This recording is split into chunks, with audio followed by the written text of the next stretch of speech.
አሁን የምገኘው በጌታችን በመድኃኒታችን በኢየሱስ ክርስቶስ መቃብሩ ስፍራ ነው። እንኳን ለብርሃነ ትንሣኤው አደረሳችሁ። በእጄ ያዝኩት ቅዱሱ እሳት በመባል የሚጠራውን እሳት ነው። እንደሚታወቀው ላለፉት 1600 ዓመታት ከዛም በላይ ለሆኑ ዓመታት በጌታ መቃብር ላይ ብርሃን ይታያል። በዚህ ቦታ ላይ የሚለኮሰውን እያንዳንዱ ሰው የያዘውን እሳት የሚለኮሰው ሰው አይደለም። በዛሬ ጠዋት የቀዳም ስዑር ጠዋት ላይ የጌታ መቃብር ውስጥ የሚበራውን እሳት ሊቀ ጳጳሱ ገብተው ወይም ፓትርያርኩ ገብተው ያጠፉታል። ከጠፋ በኋላ ጸሎት ይደረግና በዓመት አንድ ጊዜ ከሰማይ የሚወርደውን እሳት በተአምራዊ መንገድ የሚለኮሰውን እሳት አምላካችን ኢየሱስ ክርስቶስ ለዚህ ስፍራ ይሰጣል።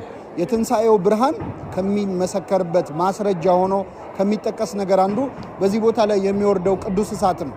እሳቱ በወረደበት ቅጽበት ላይ በቦታው ለሚገኙ ሰዎች ከምናየው እሳት የተለየ ተአምር ይታያል።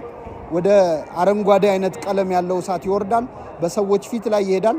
ብርሃን አለው ግን አያቃጥልም እና በዚህ ቦታ ላይ የጌታ የትንሣኤው ብርሃን በዓመት አንድ ጊዜ በዛሬው ዕለት ተገልጿል።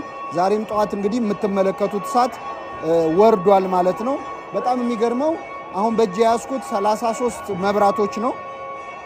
እነዚህ 33 መብራቶች የሚያመለክቱት ጌታችን በምድር ላይ ለ33 ዓመት መቆየቱን ነው።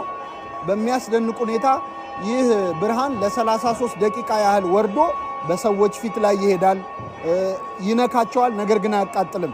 ከ33 ደቂቃ በኋላ ግን በምትመለከቱት መልኩ ወደ ምናውቀው አይነት እሳትነት ይቀየራል ማለት ነው እና ይህ እጄ ላይ የምታዩት እሳት የትንሣኤው ብርሃን ነው።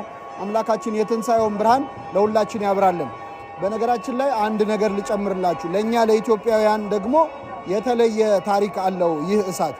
በአንድ ወቅት ቅዱሱ እሳት በሚወርድ ሰዓት አንድ ኢትዮጵያዊ ይህንን እሳት ለመለኮስ ሊገባ ሲል በጥቁርነቱ ንቀውት አባረው አስወጥተውት ነበር እና በዚያን ዕለት ይህ እሳት የወረደው ለዛ ኢትዮጵያዊ ነበረ እና በዚህ ምክንያት ብዙዎች ተጸጽተው የኢትዮጵያ ሰዎችን እምነት አክብረዋል። በዛሬው ዕለት የሚነበበው ተአምር የዚህን ኢትዮጵያዊ ታሪክ የሚያሳይ ነው። እንኳን ለብርሃነ ትንሣኤው አደረሳችሁ። መልካም በዓል።